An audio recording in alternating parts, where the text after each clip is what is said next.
Ang atong mga bata, bahino na to, sa amo ang kaso, normal nga amo ang gi cut into half. So the first half will go to school. After a week, pulihan sad sila sa second set of learners.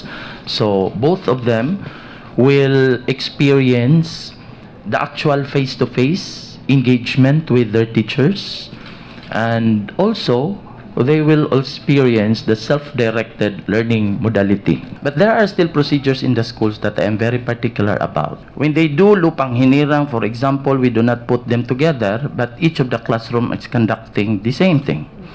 Recess is supervised, because if you ask learners to declare a recess, they go to one single canteen or two single canteen. If there are 2,000 of them, 1,000 of them, the possibility of reaching each other is very highly probable.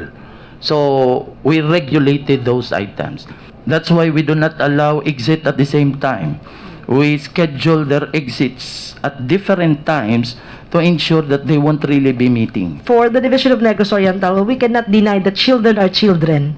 Muduol ko na sila, bisan pa natong bawalan. So that's why, just like what SDS Cyrus said nga, supervised recess, actually, during the limited face-to-face class, amo nang gitrain daan sila nga, you eat in the classroom, eat sa recess, and lunch in the classroom. As much as they want to go outside, gilimitahan na mo nga naaragon sila sige sa classroom kay para dili na sila makighalubilo pa og laing mga bata. Every school must have an isolation facility, must have an isolation area, and ang amo mga nurses and our medical officers are also going to the different schools training our teachers and their clinic in charge on how to handle these situations.